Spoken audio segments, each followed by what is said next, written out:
Jadi walaupun dipotong, dipenggal gitu ya, atau diancam akan dibunuh, jangan sampai menyekutukan Allah Subhanahu wa taala. Orang yang tidak mau sholat itu hakikatnya dia zalim terhadap dirinya. Apa saja yang menyebabkan orang itu keluar dari agama Islam. Itu Rasulullah mewasiatkan kepadaku, kata Abu Darda.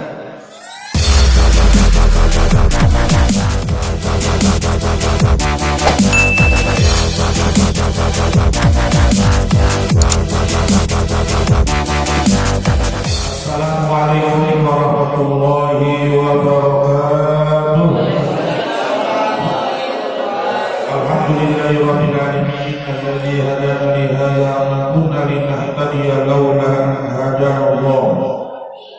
Asyhadu an la ilaha illallah wahdahu la syarika lah wa asyhadu anna sayyidana wa nabiyyana Muhammadan abduhu wa rasuluh.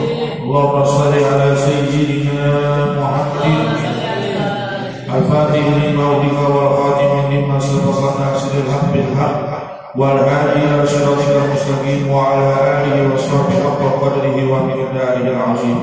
Amma ba'du, rabbi shrah sadri wa yassir li amri wahlul 'uqdatam min lisani yafqahu qawli wa la haula wa la quwwata illa billahil aliyyil azim. Hadirin yang dirahmati Allah Subhanahu wa taala, kita masuk di dalam bab pembahasan tentang faslun fil riddah, bab tentang murtad. Di dalam agama Islam ini ada orang yang keluar dari agama Islam sebelumnya dia memeluk agama Islam, baik pindah yang lainnya atau ke agama-agama yang lain selain agama Islam. Hiya absyah anwa'il kufri, qala Allah Ta'ala fi kitabil karim. Ini adalah perkara yang sangat dibenci oleh Allah Subhanahu wa taala dari kekufuran. Innallaha la yaghfiru an yushraka bihi wa yaghfiru ma duna dzalik. Sesungguhnya Allah tidak mengampuni dosa yang mensekutukan Allah Subhanahu wa taala, wa yaghfiru ma duna dzalik, dan mengampuni dosa selain menyekutukan Allah. Jadi dosa-dosa ini yang besar-besar tidak ada dalam kitab itu. Akbarul kabair, dosa-dosa besar yang paling tinggi itu yang tidak diampuni dosanya adalah isyraku billah, menyekutukan Allah Subhanahu wa taala. Selama dia taubatan nasuha, insya Allah diampuni oleh Allah Subhanahu wa taala. Liman yasha wa may yusyrik billah faqad dhalla dhalalan ba'ida. Dan siapa yang menyekutukan Allah, sungguh dia telah sesat dengan sesat yang jauh dari jalan Allah Subhanahu wa taala. Makanya kita tuh setiap hari mohon kepada Allah, iyyaka na'budu wa iyyaka nasta'in, ihdinas siratal mustaqim, jalan yang lurus, siratal ladzina an'amta 'alaihim ghairil maghdubi 'alaihim waladdallin, yaitu jalan orang yang kau beri nikmat kepada mereka dan bukan jalannya orang yang kau murkai. Dan Allah Ta'ala, innahu man yusyrik billah faqad harramallahu alaihi al-jannah. Siapa yang menyekutukan Allah, maka diharamkan baginya masuk ke dalam surga. Berarti ada yang dihalalkan, jadi ada yang diharamkan dan ada yang dihalalkan. Seperti kita doa setelah azan tadi, ya Allah rabb hadhihi da'wati tammah, sampai akhirnya innaka la tukhliful mi'ad, halal lahu syafaati, halal baginya azan lalu berdoa setelah azan, halal baginya mendapat syafaat Nabi Muhammad sallallahu alaihi wasallam. Berarti ada yang haram gitu. Makanya ini jangan sampai disia-siakan. Jadi kita sudah dengar hadis-hadisnya, kita dengar azan, kita jawab sebagaimana muazin memandangkan azannya. Lalu setelah itu kita doa. Itu aja kita lakukan seumur hidup kita, insya Allah kita min ahlul khair dan dapat dan halal dapat syafaat Nabi Muhammad SAW. Nah, ini orang yang haram masuk ke dalam surga Allah, itu adalah orang yang menyekutukan Allah Subhanahu wa Ta'ala. Wa ma'wahun nar, dan tempat kembalinya adalah neraka. Wa ma lizalimina min ansar, dan tidak ada penolong bagi orang-orang yang menzalimi dirinya sendiri. Jadi orang yang menyekutukan Allah, orang yang berdosa, orang yang tidak mau sholat, itu hakikatnya dia zalim terhadap dirinya sendiri. Pak, kita ini diperintahkan oleh Allah untuk menuntut ilmu, ya karena di dalam menuntut ilmu ini kita mendengar nasihat-nasihat dari Al-Quran dan hadis Nabi Muhammad SAW. Ini menuntut ilmu yang tidak mau menuntut ilmu atau yang tidak mau mendengar nasihat-nasihat agama Allah Subhanahu wa Ta'ala, inilah orang yang menzalimi dirinya sendiri. Wa akhraja Ibnu Majah wal Baihaqi an Abi Darda qala awsani khalili Rasulullah sallallahu alaihi wasallam. Diriwayatkan dari Ibnu Majah dan Baihaqi dari Abi Darda. Ini Abi Darda di antara sahabat-sahabat Nabi kita Muhammad sallallahu alaihi wasallam radhiyallahu anhu. Awsani khalili, kekasihku Rasulullah mewasiatkan kepadaku, kata Abu Darda, Allah tusyrika billahi syai'a, jangan kau sekutukan agamamu. Nah, jangan kau sekutukan Allah Subhanahu wa Ta'ala dengan selain Allah. Nanti kita lihat yang menyebabkan orang itu keluar dari agama Islam. Jadi banyak ya sebab-sebab orang itu. Makanya ada sebuah kitab Al-I'lam bi Qati'il Islam. Itu kitab khusus untuk menjelaskan tentang orang-orang yang menyebabkan keluar dari agama Islam. Makanya kita ini di akhir zaman harus hati-hati. Makanya kita yang paling aman, kita berjamaah. Setiap jamaah sholat 5 waktu kita mengucapkan syahadat lain. Lalu setelah sholat kita mengucapkan la ilaha illallah. Insya Allah yang paling mungkin kita ngomong sesuatu yang menyebabkan kita keluar dari Islam, kita kembali lagi ke dalam agamanya Allah Subhanahu. Makanya diperintahkan oleh Nabi, jadidu imanakum biqauli la ilaha illallah. Perbaharuilah imanmu dengan mengucapkan kalimat la ilaha illallah Muhammadur Rasulullah. Ini juga nasihat para nabi dan rasul kepada anak-anaknya. Jadi anak-anak nabi dan rasul itu nasihatnya tentang ibadah, tentang sholat, jangan menyekutukan Allah, berbuat baik gitu ya. Semuanya. Wa isqala Luqman libnihi ya bunayya la tusyrik billah inna syirka la zulmika au hurrikta, walaupun kau dipotong maupun dibakar. Jadi walaupun dipotong, dipunggal gitu ya, atau diancam akan dibunuh, jangan sampai menyekutukan Allah Subhanahu wa Ta'ala. Ini saking pentingnya nasihat Nabi kepada Abu Darda dan hakikatnya kepada kita semua. Apalagi masalah kecil gitu ya. Ini sampai dibakar saja, itu jangan sampai kita lepas. Dan jangan sampai menyekutukan Allah Subhanahu wa Ta'ala.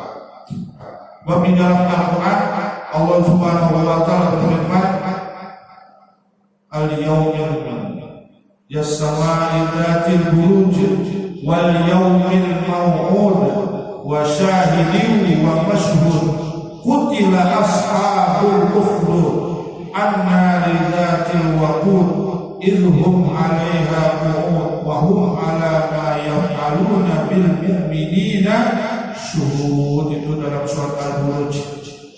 Orang-orang yang beriman kepada Allah di dalam surat Al-Buruj ini itu ditangkap harus keluar dari agama Islam, harus keluar menyekutukan Allah Subhanahu wa taala.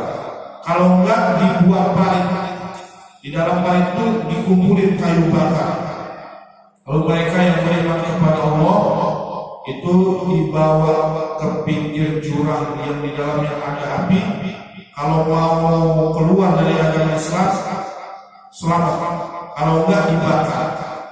Ya, sampai dibakar orang gitu ya. Nah, sekarang ada dulu kemarin di Myanmar gitu ya. Di Myanmar orang dikejar-kejar.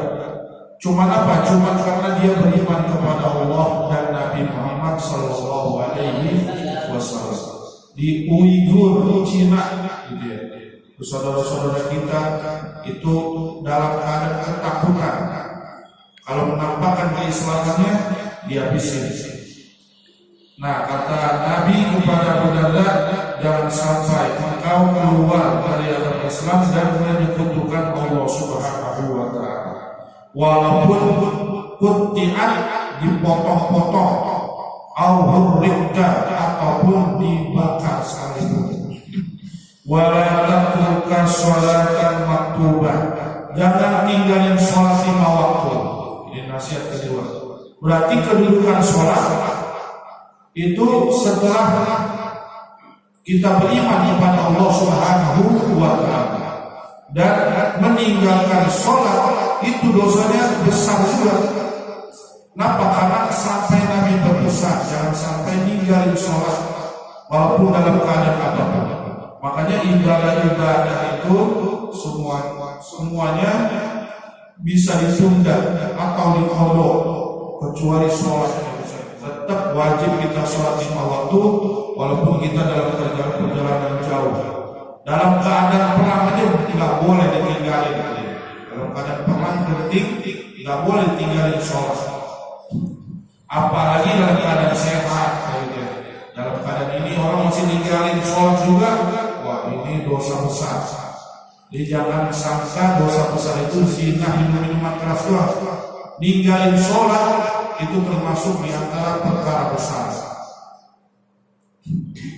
Makanya perintah Allah dan Nabi itu muru auladakum bis sholat. Perintahkanlah anak-anakmu untuk sholat. Kalau yang lain boleh nggak diperintahkan, tapi kalau sholat jangan sekali-kali. Orang tua kita ini tidak memerintahkan sholat. Jadi dibiasakan. Udah ada sholawat dari masjid, itu tandanya harus bersiap-siap. Gitu ya. Di sini sholawat 15 menit ya. Ya 15 menit itu bagus. Itu menandakan bahwa inilah tanda kita dipanggil oleh Allah Subhanahu wa taala. Anak-anak kita dibiasakan. Wala tatruk sholatan maktubah muta'ammidan, jangan ninggalin sholat dengan sengaja. Faman tarakaha muta'ammidan faqad bari'a minhu dhimmah. Siapa yang meninggalkan sholat 5 waktu, maka dia telah bebas dari jaminan Allah Subhanahu wa taala. Jadi kita dijamin nih kehidupan kita semuanya apabila kita sholat 5 waktu. Makanya rezeki itu yang menentukan Allah. Jadi rezeki ini yang megang Allah Subhanahu wa taala. Yang menentukan Allah. Kita nggak usah repot-repot dari rezeki gimana caranya. Kita benerin sholat kita, insya Allah dibukakan pintu-pintu rezeki oleh Allah Subhanahu wa taala. Kebanyakan orang terlalu berani untuk mencari rezeki dan menyerahkan urusannya kepada dirinya, sehingga sholat dia gak sholat, kadang-kadang tertunda sampai menjelang isya dia baru sholat maghrib, kalau menjelang jam 12, jam 1, jam 2 baru sholat isya. Nah ini jangan sampai kita seperti itu. Jadi mudah-mudahan orang yang sholat 5 waktu itu insya Allah rezekinya lapang dan dilapangkan oleh Allah Subhanahu wa taala. Jadi kalau ada yang seret rezekinya, perhatikan sholatnya. Sholatnya gimana? Oh sholatnya bolong-bolong, nah itu tanda-tanda. Tapi kalau sholatnya benar, insya Allah rezekinya lancar. faman tarakaha muta'ammidan faqad bariyat minhu dhimmah wa la tashrabal khamr, dan jangan minum minuman keras. Di minuman keras juga berbahaya. Wa innahu miftahu kulli syarrin, sesungguhnya minuman keras ini adalah pangkal atau kunci daripada segala keburukan. Jadi minuman keras ini narkoba, minuman keras, ya pokoknya sejenisnya semua itu diharamkan oleh Allah Subhanahu wa Ta'ala. Jangan sampai kita sekali-kali untuk minum minuman keras. Kalau di masyarakat kopi miring ini, punya ada alkohol jangan. Karena siapa yang masuk makanan haram atau minuman keras, maka dia halal atau diharamkan oleh Allah Subhanahu wa Ta'ala masuk ke dalam surga Allah. Sama seperti yang ada di dalam hatinya sifat sombong. Man kana fi qalbihi misqala habbatin min kibrin dakhala. Siapa yang di dalam hatinya ada sedikit saja sifat sombong, maka dia tidak berhak masuk ke dalam surga dan dia masuk ke dalam nerakanya Allah Subhanahu wa Ta'ala.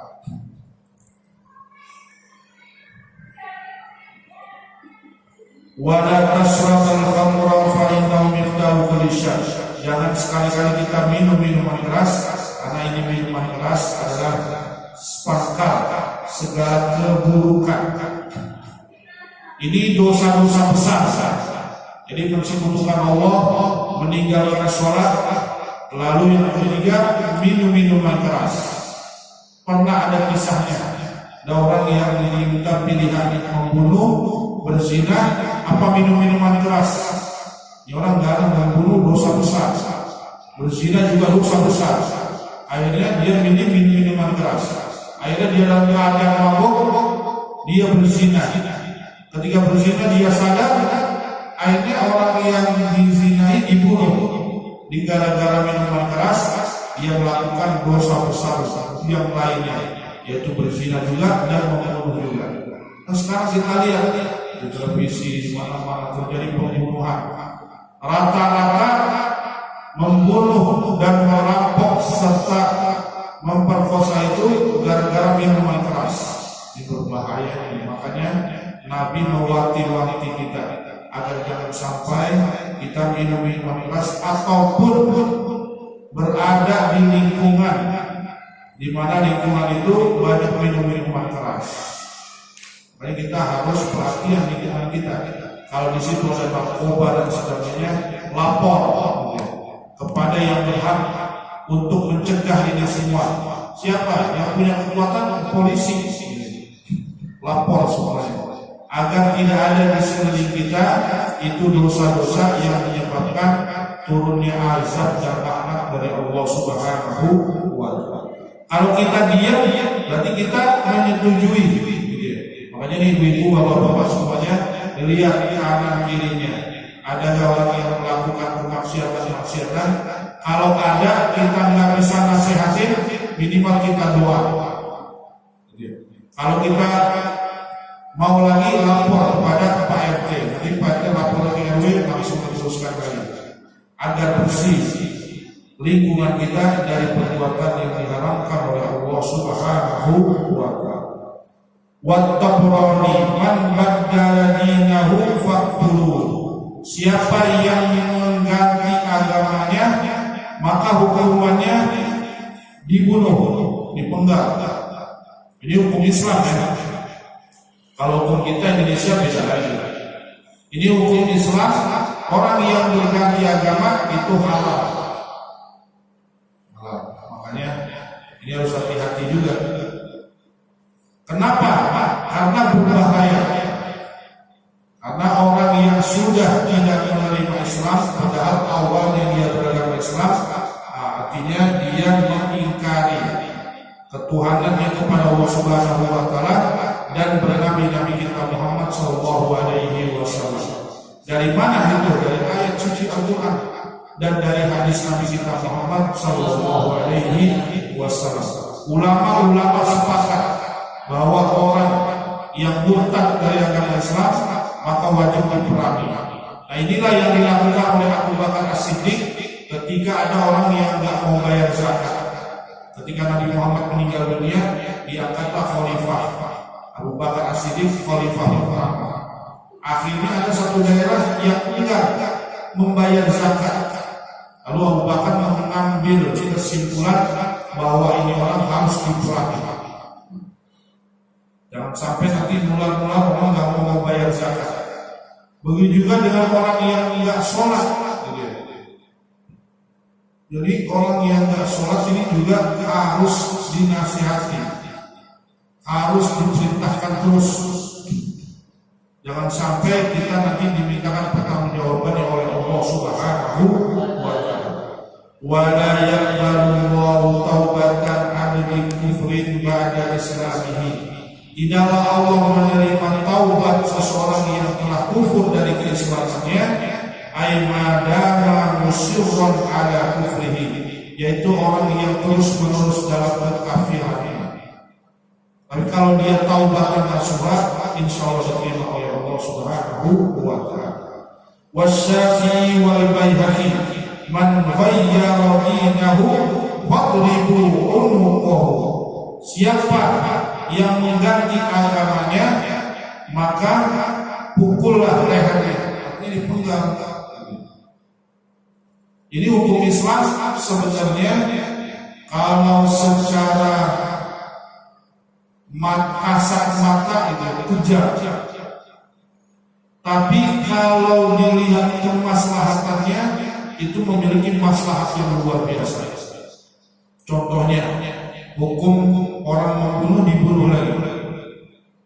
Itu kalau ini diterapkan, insya Allah besok tidak ada lagi yang membunuh. Mikir 20 kali dia membunuh, gua dibunuh juga. Tapi sekarang coba, setiap hari ada dan dengar ada ponakan dibunuh sama pamannya, ada ibu membunuh anaknya, ada suami membunuh istrinya, ada istri membunuh suami. Itu kan ada tuh. Beberapa bulan yang lalu, jadi istrinya membunuh suaminya sendiri dan membayar orang, bayar ratusan juta buat membunuh suaminya sendiri dan anaknya, anak tiri, lalu dibawa mobilnya dibakar di daerah Sukabumi. Bagaimana dengan manusia kayak gitu? Jadi suami istri membunuh, misalnya kalau berita-beritanya. Coba pakai hukum Islam, diterapin, gak ada lagi pembunuhan. Paling banyak kasus mungkin berapa puluh saja. Ada kemaslahatan.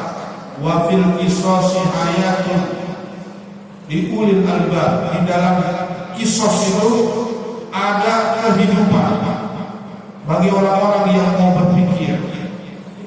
Nah, cuman sekarang kita pakai hukum-hukum dari Belanda. Belanda sudah ninggalin kita. Ini masih harus pakai aja hukum-hukumnya. Kita harus pakai hukum kita sendiri yang berangkat dari masyarakat kita yang beragama Islam mayoritas. Di antaranya hukum orang yang murtad itu dibunuh lagi oleh Allah Subhanahu wa Ta'ala atas perintah Nabi kita Muhammad sallallahu alaihi wasallam. Hadirin yang dirahmati Allah Subhanahu wa Ta'ala, sebab-sebab orang murtad itu banyak. Di antaranya menghalalkan yang haram. Ini jarang ya. Menghalalkan yang haram. Jadi Allah mengharamkan tapi dihalalkan dan ditentang. Yang sudah diharamkan ditentang. Nah ini bisa keluar. Contohnya babi. Itu sudah diharamkan jelas di dalam Al-Quranul Karim. Tapi ada sebagian orang sekarang apa-apa makan babi. Ini hati-hati. Kalau diolah sebagai ini nggak apa-apa. Atau sedikit kandungan babinya. Jadi sedikit maupun banyak haram diharamkan oleh Allah Subhanahu wa Ta'ala. Lalu yang kedua menentang apa yang sudah ditegaskan di dalam Al-Quranul Karim. Jadi kalau sudah ada dalam Al-Quran ini boleh.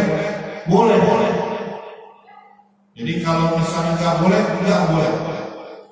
Ya, contohnya, jadi laki-laki itu boleh nikah 2, 3, 4. Ya, Abang Tuhan yang menyebutkan Fankihu ma qabalakum minan nisa mas'a wa sulasa wa ruba.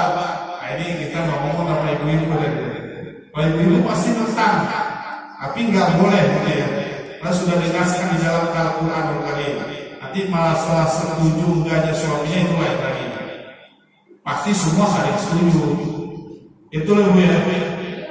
Ada ya. Tapi sudah diterapkan dan sudah dinaskan oleh Allah Subhanahu wa Ta'ala. Oleh tadi itu keharaman babi, keharaman minuman keras, keharaman bangkai, keharaman ini yang sebenarnya kebolehan dan seterusnya. Yang dinaskan di dalam Al-Quran halal halal, yang dinaskan dalam Al-Quran haram haram. Dari itu. Kalau yang menentang maka dia keluar dari agama Islam. Semua ya, jadi kita yang sudah maklum bil daruri bahwa itu wajib, maka menentangnya adalah keharaman, menentangnya keluar dari agama Islam. Contohnya sholat Jumat itu wajib apa sunnah?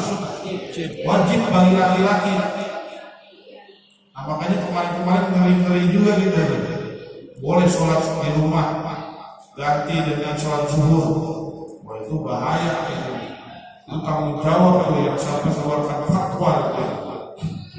Wajib, tidak ada alasan walaupun dalam keadaan apapun.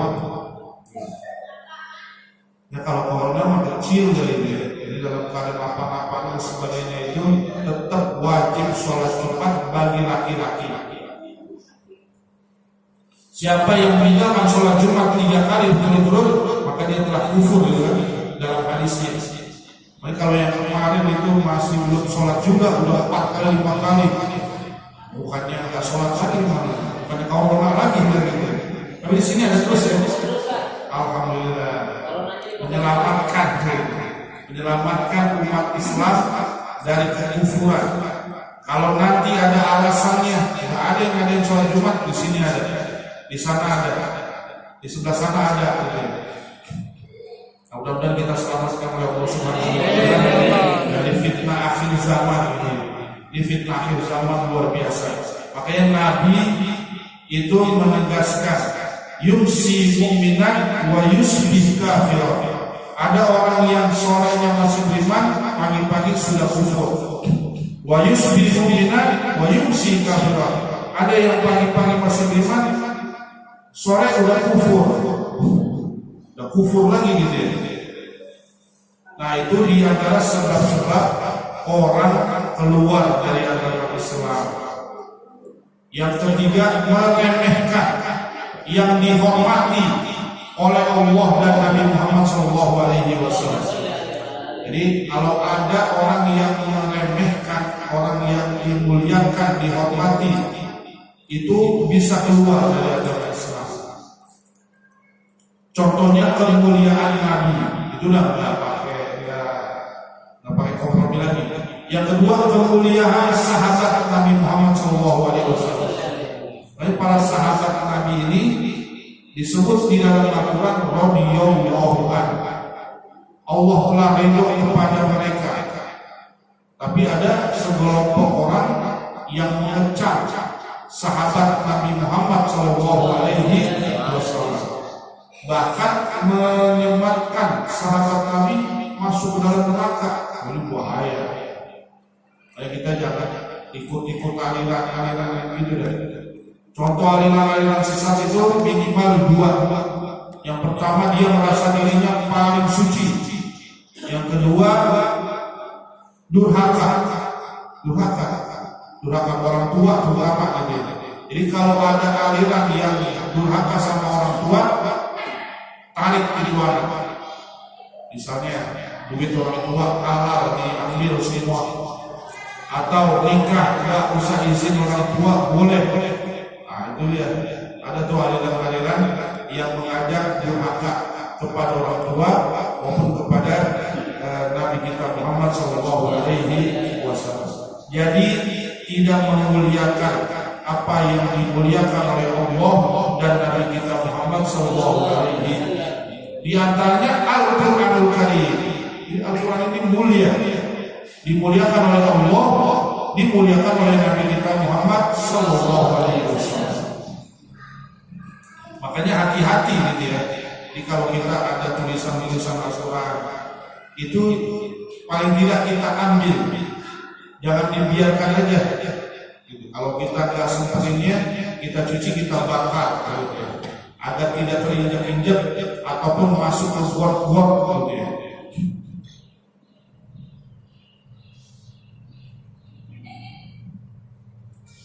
Wa ka'ayyun kiramu huwa nubuwatan nabiyyu ajma 'alaiha aw inzali kitab kadzalika kat-Taurah wal Injil waz Zabur Daud wa suhfi Ibrahim wa Musa, dan menentang kenabian Nabi Muhammad sallallahu alaihi wasallam. Kalau menentang kenabian Nabi keluar dari Islam, menentang turunnya kitab Taurat, Injil dan Zabur. Nah, kita alhamdulillah beriman kepada Taurat, Injil dan Zabur, dan juga pasti kepada ayat-ayat suci Al-Qur'anul Karim. Tidak ada yang kita tentang. Semuanya makanya kita baca Al-Amana Rasul bima unzila ilaihi min rabbih wal mu'minun kullun amana billah wa malaikatihi wa kutubihi wa rusulihi. Jadi kita alhamdulillah umat Nabi ini nggak ada yang mendustakan ayat-ayat suci yang turun sebelum Al-Quran. Itu keberuntungan. Nah, yang kedua, kita tidak mendustakan nabi-nabi sebelum Nabi Muhammad SAW. Jadi itulah keuntungan umat Nabi Muhammad SAW. Umat sebelum Nabi banyak yang menentang ayat-ayat suci yang turun setelahnya. Jadi orang yang menentang Taurat itu gak mau memakai Injil, apalagi Al-Quran, gak percaya. Di tempatnya Nabi Musa gak mau beriman kepada Nabi Isa, apalagi kepada Nabi Muhammad SAW. Kita umat Nabi beriman kepada Nabi Isa alaihissalam, beriman kepada Nabi Musa alaihissalam, beriman kepada kitab Injil, kitab Taurat. Nah, inilah yang Nabi Musa inginkan, agar Nabi Musa menjadi umat akhir zaman. Karena umat akhir zaman itu umat-umat terbaik yang diutus oleh Allah Subhanahu wa Ta'ala. Jadi ini penyebab orang-orang keluar dari agama Islam. Au yumkin wujuba wajibin au nadab nandu au tahrim haram au tahlil halal ajma' alaiha wa ulima minad dini darurah, atau mengingkari yang wajib dia ingkari, yang sunnah dia ingkari, yang haram dia ingkari, yang halal dia ingkari. Nah, ini yang sudah disepakati oleh umat Islam semua. Kalau ada yang mengingkari, keluar. Contohnya, sholat itu wajib, kita semua sudah tahu. Kalau ada orang yang nggak sholat, tapi dia masih mengakui sholat itu wajib, dosa besar saja, masih diampuni dosanya oleh Allah Subhanahu wa Ta'ala. Tapi kalau ada orang yang nggak sholat, lalu dia berkata, ngapain sholat? Siapa yang bilang wajib itu? Agar keluar dari Islam. Ayatnya, cuma omongan perbuatan yang sama, tapi karena omongan bisa keluar. Ini nggak sedikit tuh ya. Dulu saya kuliah di UIN, sekarang dulu masih IAIN. Ada kelompok-kelompok orang yang tidak mau mengerjakan sholat dan mengatakan sholat itu nggak wajib. Kalau menurut Imam Syafi'i sudah keluar dari agama Islam, harus syahadat lagi, harus diperbarui syahadat. Makanya kita alhamdulillah berada di tempat yang dimuliakan oleh Allah Subhanahu wa Ta'ala. Mudah-mudahan akidah kita dijaga, semua